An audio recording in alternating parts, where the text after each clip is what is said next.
Dar.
Assalamualaikum warahmatullahi wabarakatuh.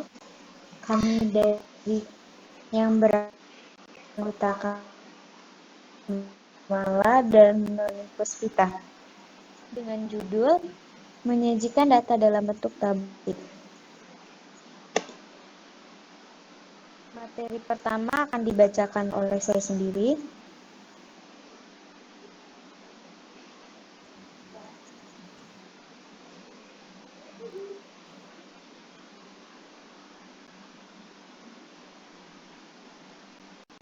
Macam jenis tabel dan grafik. Yang pertama ada tabel baris kolom. Tabel baris kolom itu merupakan penyajian data dalam bentuk tabel dengan bentuk susunan baris dan kolom yang sering berhubungan. Tabel ini digunakan untuk data yang terdiri dari beberapa baris dan satu kolom. Contohnya itu seperti banyak siswa desa Sukahati menurut tingkat sekolah dan jenis kelamin tahun 2006 atau 2007. Bisa dilihat pada gambar. Selanjutnya B, tabel kontingensi. Tabel kontingensi ini sering disebut pula tabel faktorial, yaitu tabel yang mendeskripsikan dua variabel, faktor atau lebih dalam satu perpaduan baris dan kolom. Contohnya itu tabel kontingensi, tabel faktorial 2 kali 4 sel baris sama dengan 2 sel, kolom sama dengan 4 sel. Contohnya seperti jumlah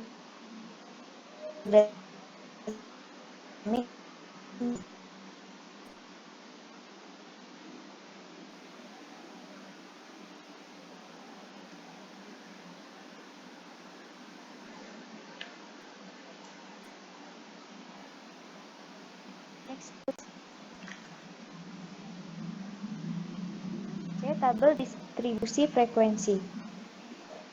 Kata distribusi ini berarti penyaluran, penyebaran, atau pancaran. Sedangkan frekuensi berarti kekerapan, keseringan, atau tingkat keseringan. Dalam statistik, distribusi frekuensi dapat diartikan sebagai penyebaran. Tingkat keseringan kemunculan suatu data atau variabel, baik data nominal maupun kontinum dalam sebuah tabel. Contohnya bisa dilihat pada PPT. Next, please.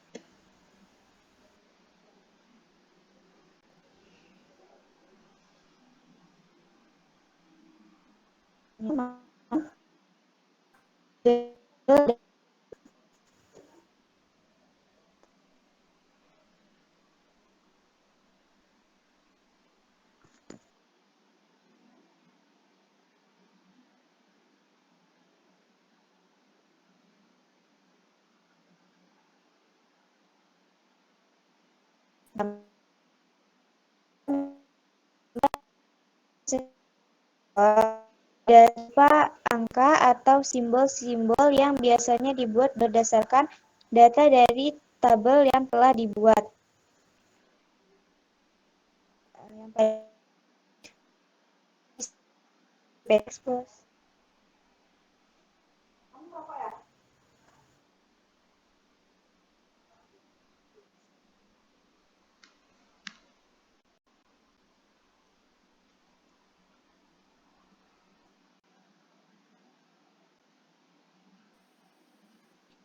Bisa dilihat ada tabel biasanya biaya marginal dan ongkos produksi.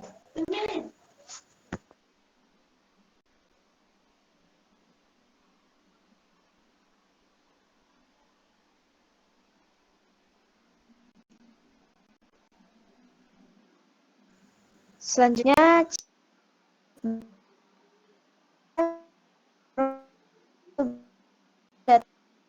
data untuk kategori maupun atribut.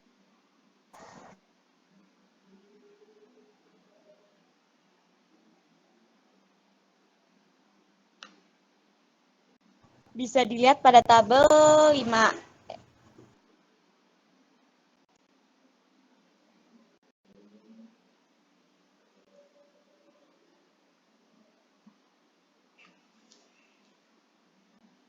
D. Grafik atau diagram lingkaran.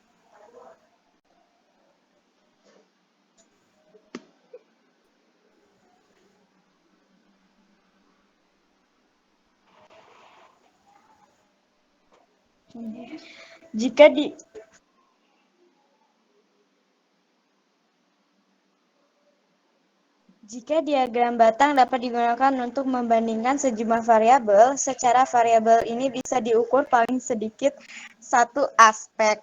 Maka diagram lingkaran dapat digunakan bila mana variabel-variabel dijumlahkan ke dalam suatu jumlah tertentu sedemikian rupa, sehingga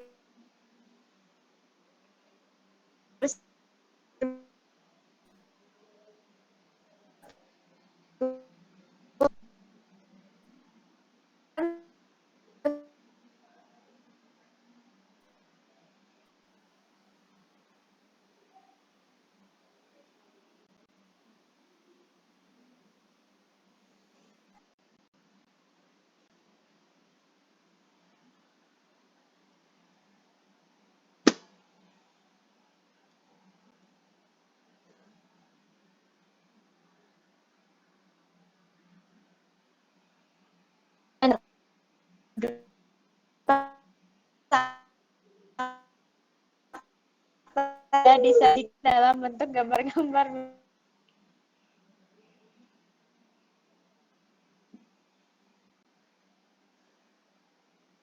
Contohnya bisa dilihat di PPT ya teman-teman. Selanjutnya akan dibacakan oleh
Baik,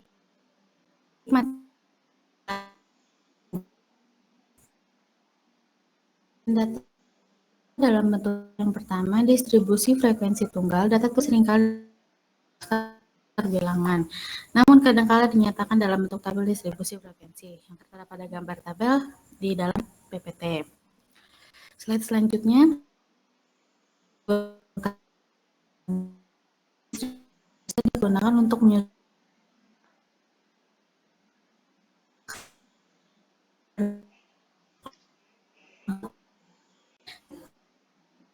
selanjutnya. Istilah yang banyak digunakan dalam pembahasan distribusi frekuensi bergolong atau distribusi berkelompok. Yang A interval kelas.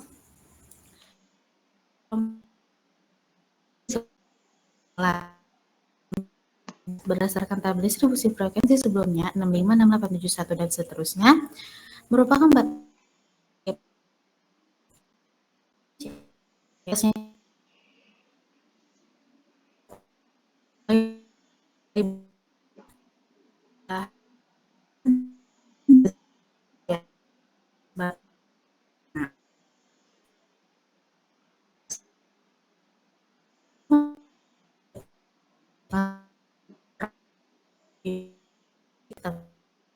di tengah sama dengan atas bawah.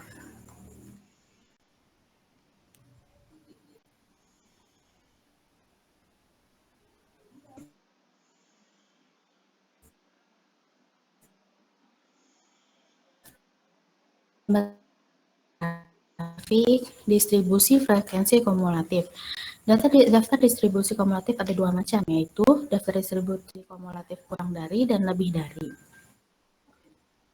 Yang tertera pada gambar tabel di dalam PPT.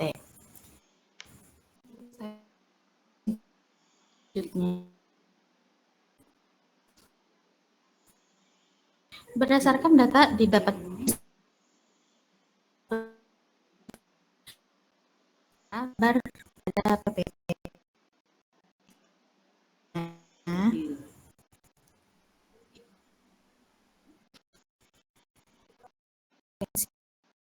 Pada titik-titik dari histogram dan batang-batangnya dihapus, maka akan di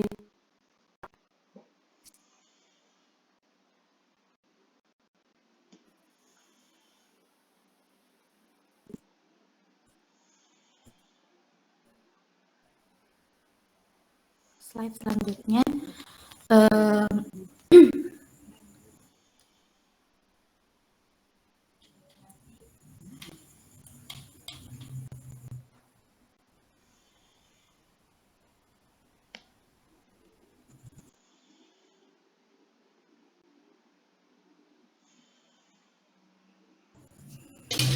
Polygon frekuensi kumulatif.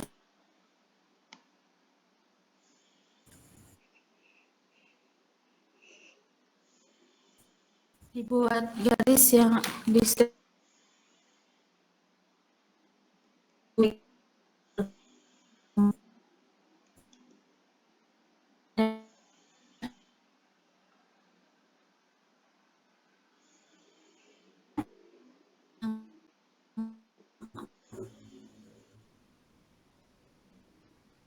naik. Frekuensi kumulatif kurang dari dan lebih dari dapat disajikan dalam bidang kartesius. Tepi atas atau tepi bawah diletakkan pada sumbu X, sedangkan frekuensi kumulatif kurang dari atau frekuensi kumulatif lebih dari diletakkan pada sumbu Y. Slide selanjutnya, Puspita.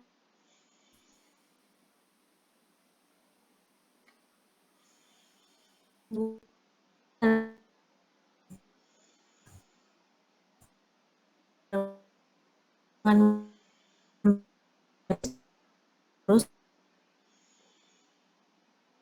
digunakan untuk menyajikan yang diperoleh berdasarkan pengamatan dari waktu ke waktu secara berurutan.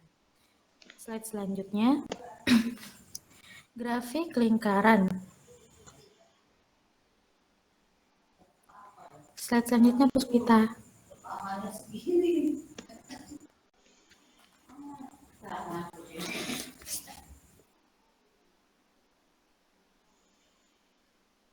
Udah diganti, masih nge-lag kayaknya. Grafik lingkaran adalah penyajian data statistik dengan menggunakan gambar yang berbentuk lingkaran. Diagram batang umumnya digunakan untuk menggambarkan perkembangan nilai suatu objek penelitian dalam kurun waktu tertentu.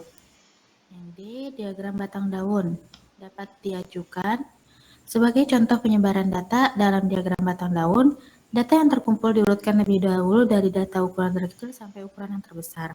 Yang E, diagram kotak garis. Data statistik yang dipakai untuk menggambarkan diagram kotak garis adalah statistik 5 serangkai yang terdiri dari data ekstrim, data terkecil, dan data terbesar Q1, Q, dan Q. Untuk materi selanjutnya disampaikan oleh Puspita. Selanjutnya yaitu probability sampling.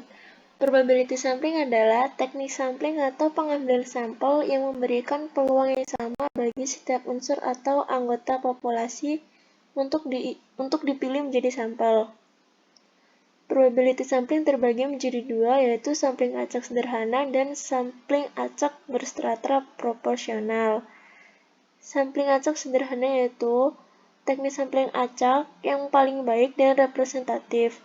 Kebaikan teknik ini bukan saja pada teori yang mendasarinya, tetapi juga pada bukti empiris yang dihasilkan. Sampling acak berstrata proporsional merupakan suatu prosedur di mana subsampel acak sederhana ditarik dari setiap strata yang kurang lebih sama dalam beberapa karakteristik. Metode sampling berkelompok atau cluster sampling. Metode sampling berkelompok merupakan prosedur penarikan sampel probabilitas yang memilih subpopulasi yang disebut cluster. Kemudian setiap elemen di dalam kelompok dipilih sebagai anggota sampel. Teknik sampling ini digunakan untuk menentukan sampel bila objek yang akan diteliti sumber datanya sangat luas. Misalnya penduduk dari suatu negara, provinsi, atau kabupaten. Untuk menentukan penduduk mana yang akan dijadikan sumber data, samplingnya dilakukan berdasarkan daerah populasi yang telah ditetapkan. Variabel penelitian. Sesuai dengan namanya, variabel secara etimologi berasal dari bahasa Inggris variable, yang berarti umbahan, faktor tak tetap, gejala yang dapat diubah-ubah, sesuatu yang bervariasi, warna-warni, tidak sama atau tidak satu jenis. Dengan demikian, variabel memungkinkan dirinya untuk diberi nilai. Sedangkan secara terminologi, variabel dapat diartikan sebagai suatu konsep yang mempunyai keragaman atau variasi yang padanya dapat diberi nilai atau bilangan. Konsep itu sendiri merupakan penggambaran atau abstraksi suatu fenomena, gejala, peristiwa, atau kondisi tertentu. Macam-macam variabel. Variabel bebas dan variabel terikat adalah variabel yang menjadi penyebab kemunculan atau perubahan variabel lain. Variabel dependen, variabel bebas. Dengan demikian, variabel yang terpengaruh atau dipengaruhi atau yang menjadi akibat dari adanya variabel bebas disebut variabel terikat. Kedua, variabel moderator, yaitu variabel yang mempengaruhi atau memperkuat atau memperlemah hubungan antara variabel bebas X1 dan variabel terikat Y. Variabel ini sering disebut sebagai variabel bebas kedua. Contoh soal akan dilanjutkan oleh Ade Zahra.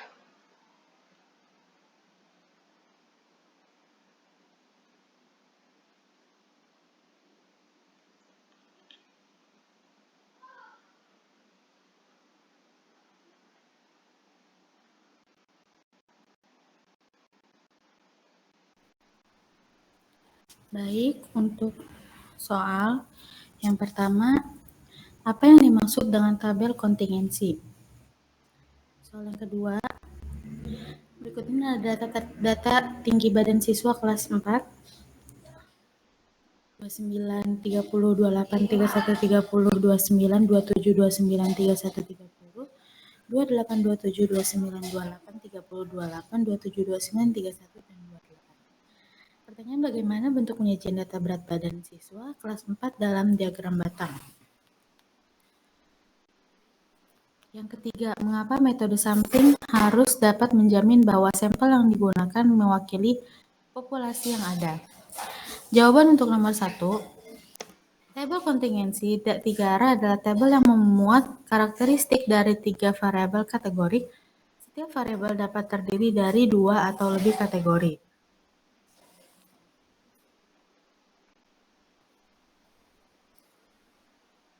Isian sel FIJK pada tabel kontingensi 3 arah adalah frekuensi bersama dari kategori I variabel X, kategori J variabel Y, dan kategori K variabel Z.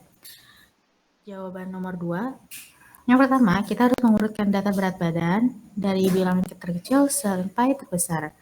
Kemudian kita hitung jumlah masing-masing bilangan itu dan tulis dalam tabel seperti pada gambar yang dalam PPT. Tinggi berat badan siswa dengan diagramnya. Untuk penyelesaian nomor 3, metode sampling harus dapat menjamin bahwa sampel yang digunakan mewakili populasi yang ada karena diharapkan generalisasi hasil penelitian dapat valid untuk populasi yang ada. Generalisasi akan valid atau tepat jika target populasi sama dengan sampel populasi. Baiklah, saya kembalikan ke moderator.